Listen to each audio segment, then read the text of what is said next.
About a year and change ago, I started something called Unified Healing in honor of a technology called the Energy Enhancement System technology. Something that, to be honest, I was completely skeptical of in the beginning until I started seeing a lot of results and a lot of testimonials that thousands of people all around the world were sharing.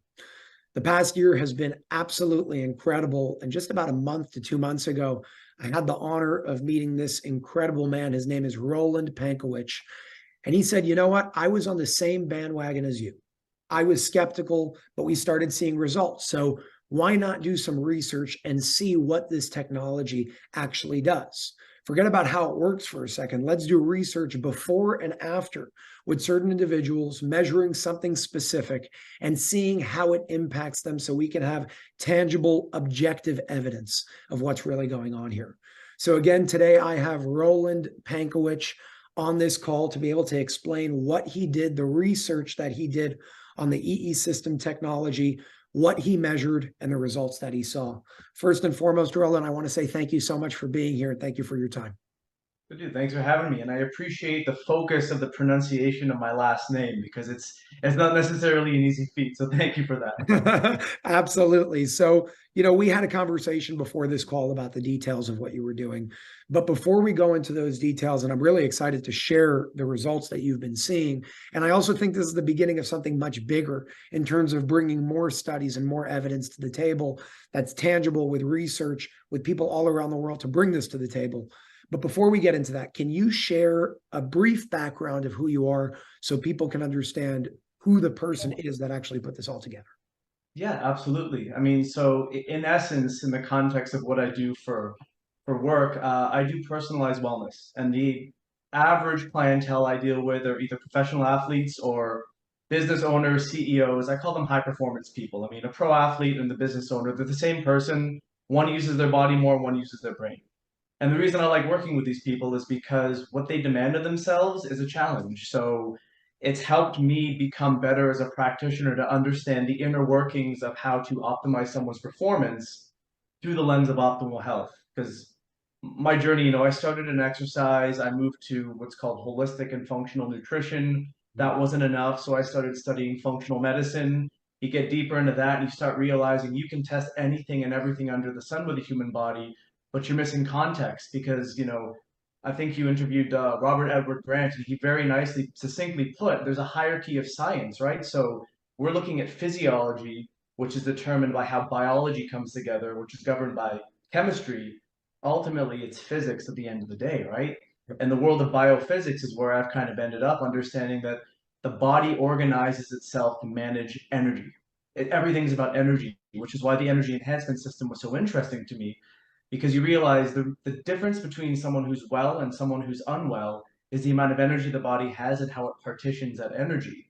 But like you, I was a little skeptical. I went, so you just sit in a room in front of some TV screens and some miracle happens. So I went, well, I've worked with all these pro athletes, and because of the responsibility I have working with them, I have to prove myself. It's like when you do like multiplication or division, the teacher makes you check your work. Yeah. If I screw up, that could be very bad for someone who's, the captain of a hockey team, for example. So Mhm. I've learned how to determine what the body's doing based upon measuring certain aspects of the body. And where I've kind of ended up in looking at the one system that governs almost everything is the nervous system, specifically what's called the autonomic nervous system. And people will know the terms fight or flight and rest and digest. Fundamentally, the difference between people who are healthy and the people who are unhealthy is one has adaptability in the nervous system, one does not. So my brain went, well, if the energy enhancement system is doing something truly beneficial that is a physiologic effect, I should be able to see it in the nervous system. And Cool. that's where the thought was. I became friends with Tara Galante, who owns Relax and Recharge up in Tarpon. Her and her family are amazing. They have this like everyone's welcome vibe in their place. And I said to her one time after the Dr. Sandra event there, I said, well, why don't we do a study? And I even think Dr. Sandra said, yeah, like connect with him, do something. And Tara booked 16 to 18 people, I think it was. And one day, like an assembly line, people came in, people went out. They did a 2 hour session. I measured them beforehand. I measured them after with some technology I have. And the results were really cool and really interesting. So let's summarize something here and then go deeper into that. So to bring that all into one cohesive picture, and you just did a great job of explaining that. So awesome. You basically said, I want to measure something that we can see an impact in. Let's measure the nervous system. Let's see impacts on both the sympathetic and the parasympathetic nervous system. For anybody who doesn't know what that is, the sympathetic nervous system is basically your fight or flight stress response, and your parasympathetic nervous system. That part is when you're relaxed and calm, and where disease doesn't really flourish because your body is doing what it needs to do instead of thinking there's a bear chasing you that's going to eat you. So you basically said, let's see how it impacts the nervous system. And I know the two devices that you used is something called a neural check and a polar chest strap that checks for heart rate variability. Are you able to show everybody on the screen those two things right now if you have them around you? Yeah. So the neural check comes in its own little fancy labeled bag, but essentially what it is, there's a program that goes with both of these technologies. You take a device such as this, you clip it on the wrist, the device goes into the computer, and a program basically measures the time differences between each individual heartbeat. And the term is called heart rate variability because it's a nice way to describe it. The polar chest strap does the same thing, but it actually reads the magnetic field of the heart. So you know how people say the heart has its own nervous system, or there's a brain in the heart tissue. The way we actually know that is there's a magnetic field that's generated upon heartbeats, and high frequency is parasympathetic activity, low frequency is sympathetic activity. And people have it, they say, oh, you need to be parasympathetic. You need to have access to both. What I see is when people are unwell, they're stuck in a sympathetic dominant state. So even though they may feel normal, their physiology is holding itself very tightly together because it's lost adaptability. When it comes to illness, in my opinion, Jason, an imbalance happens first. You can't feel an imbalance, you might see it on a test. An imbalance becomes then a symptom. And a symptom is your body going, hey, pay attention to this. There's something not right. I'm trying to make you aware of this. But the average person is not in tune with their body because they're not fully living in their body. So it becomes a full-blown pathology or a disease. But this happens over the course of years. So you're saying you need both. We just need to change the ratio. Instead of being in predominantly sympathetic, being predominantly parasympathetic, but your sympathetic nervous system obviously has its role. That's why we have. Exactly. If you didn't have a sympathetic nervous system, you would be a jellyfish. You would be one with a couch at all times. And if anyone's ever been burnt out, that's being thrown into hyperparasympathetic because the body's trying to signal you to be rested so you can heal. The average person with modern lifestyle, the food they eat, the stresses they experience, the chronic thoughts, and not necessarily finding time to balance themselves out, they're sympathetically dominant without being conscious of it. So their normalcy is stress. It's why when you tell someone who's highly stressed to relax, they'll only feel comfortable if they set the room on fire. Because in neurology, neurons that fire together wire together. So what I wanted to know was, if someone is complaining of an illness, can I verify that their pattern is an unhealthy one? High sympathetic, low parasympathetic, which I saw a lot of. And can we do this? Can we bring a degree of, take a heavy person off of one side of the teeter-totter and bring it back into some sort of two-way relationship? When you have that, you have someone who has adaptability. When you have adaptability, you have a healthy body. So you had a sample size in this case of about 16 people. Correct. And every single person did a 2-hour session once. You checked them before, you checked them after. Can you share the results? And were they all the same across the board? Were there any outliers that you saw? Yes, so to share the results specifically would probably be an hour call in and of itself because of all the variables I took. So I have the general patterns. Okay. So there's a couple variables that I zoomed in on. The one with the chest strap is the true heart rate variability because it's actually measuring what's going on in the heart nervous system. So there's two measures. There's the one measurement that's called physiologic function. That's the amount of energy in the body. Mm-hmm. And it goes from essentially a 1, which is perfect, to a 13, which is extremely exhausted. The other level is adaptability. How much reserve do they have? So if you want to think about it in an analogy, there's a light bulb. How bright is the light bulb and how much life is left in the light bulb, right? So the brighter the bulb, the more energy, the faster the bulb burns out, the lower the adaptability. On average, I would say every person except 2 or 3 people got both a bump in energy level and a bump in adaptability in conjunction with a lowering of the resting heart rate. So all of those things to me may basically say that the person came in a certain state, was their default. Being in the energy enhancement system, plus, let's be honest, lying down for 2 hours and breathing is very meditative. So I saw a dramatic increase in total energy state for the average person. I saw some people have an improvement in adaptability. I typically found this in the younger clientele. If they came in and they weren't necessarily as optimal as I thought they would be, they responded really quickly, which in my head lets me know that the less ill you are, the more beneficial and impactful a single session in the EE system is. And also, the quicker the body is able to take that energy and repurpose it to health. I did measure some people who seemingly had some pretty chronic stuff going on. And there were two people who a 2 hour session didn't really move the needle all that much. But I saw a lowering of the resting heart rate. And the neural check gives someone a biological age in terms of the age range that the nervous system is operating at. Mm. Everyone reduced their average age. Wow. So across the board, I would say everyone received some benefit. You asked outliers. I had one woman show up with a condition called POTS. Have you ever heard of that before? No. POTS is a fancy way of saying when you go from being a position of horizontal lying down to standing up, your nervous system freaks out and it jumps up about 20 to 25 beats a minute. Okay. Her POTS-like condition totally went away. In just that 2 hour period. And her nervous system flipped. She was more stressed lying down, and she was more vigilant. Sorry, no, she was more vigilant lying down and more stressed standing up, which is backwards. More So calm standing up, you mean? she was more sympathetic lying down than she was standing up. Understood. I You should understand. be the other way around. You should Yeah. be very Sorry. relaxed lying down. So when she was lying on her back, her nervous system and her heart rate was actually increased. When she stood up, she relaxed. It flipped her back to the optimal way of being, which You is know, really interesting. I always think, what are the skeptics going to say, right? Because my job is, how do we think from everybody's perspective? And you brought up a good point. You said, let's be honest, laying down and breathing for 2 hours will help you a lot. So a skeptic can come here and say, okay, well, how do you know it wasn't just the fact that they went from their daily routine to resting? How do you know that it was the EE system? Do you have any plans in the future of how to somehow answer that question or isolate something like that, maybe with the use of animals? I would love to. I mean, I would love to expand this study. I have other technology that we can use that actually uses bioimpedance electricity to actually model the cardiovascular tissue, the suppleness of the arteries, the cardiovascular output.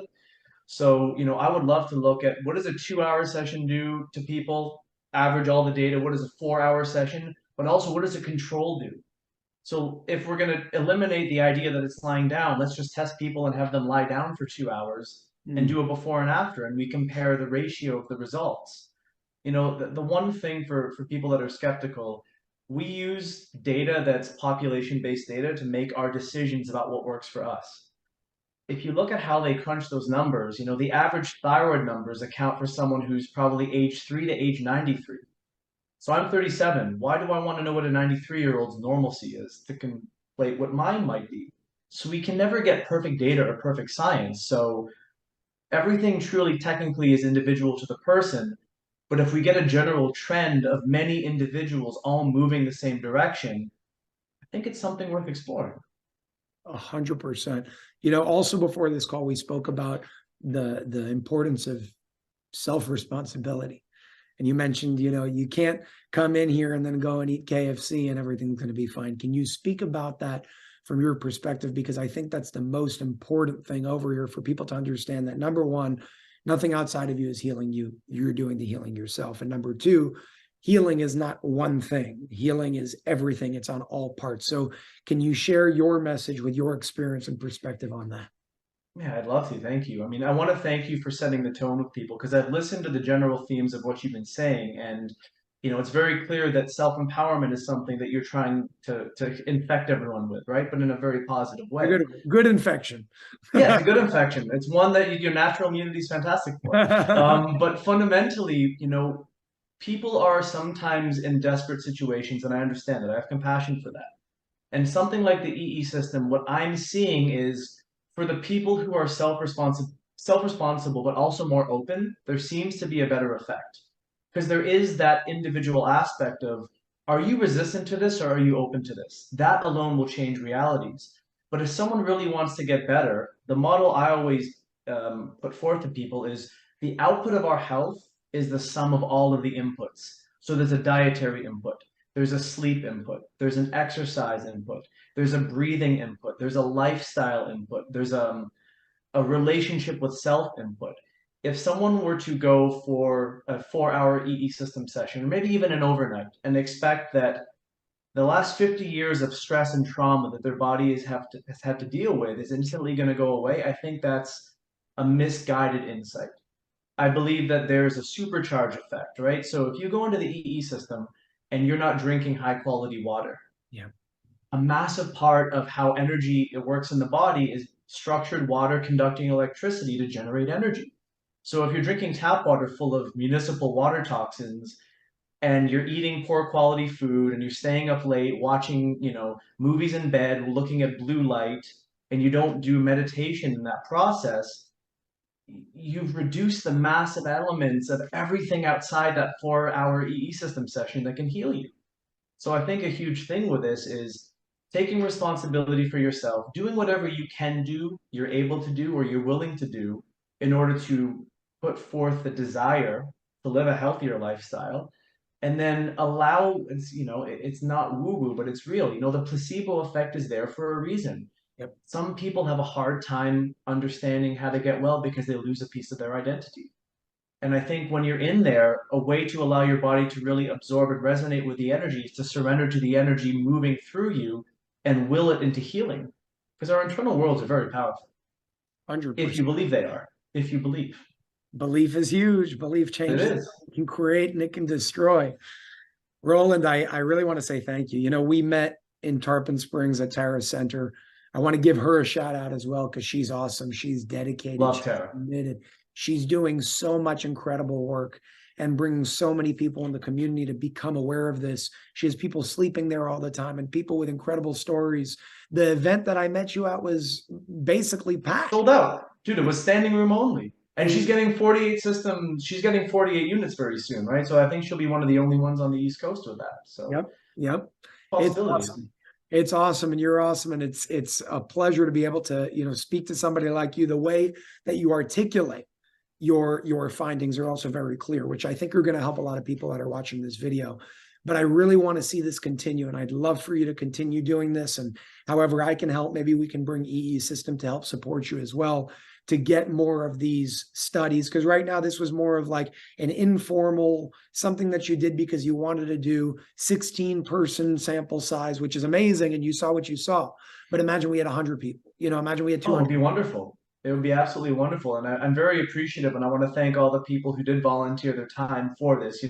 I said, it was science for the sake of science, and everyone wants to know what happens with them. But I have to be very careful as a practitioner to say anything to someone who's not a client of mine. But I would love to see this evolve into something where we can actually either generate a study that's very robust in its design, or potentially even publish a paper that gives some more legitimate credibility to what people can not only expect, but understand what's going on. Because everyone's asking the same thing, like, well, what's happening in my body? And every time we go to an event, I hear the same questions. I will ask Dr. Sandra, well, what about dementia? Is it okay? What about type 2 diabetes? And I think this can help not only clear up maybe some misnomers, but if you educate people that energy is everything. Fundamentally, when it comes to health, people who don't get diseases have more energy than people who do. So if we can understand the basis of energy being everything, and then we can give people the specific details of how to take what the EE system generates, but when you're not in that 2 or 4 hour session, what do you do for the rest of the 168 hours in a week? That's what shifts things. 100%. And then dedicating energy to what's going on between here and in here. That's another conversation for another day. I love it. We should do some more conversations because you really know your stuff and you have very good energy that you bring to the table. So thank you again, Roland. Thank you. And let's be in touch and let's continue doing these things. Thank you, Jason. Appreciate the time. Thank you.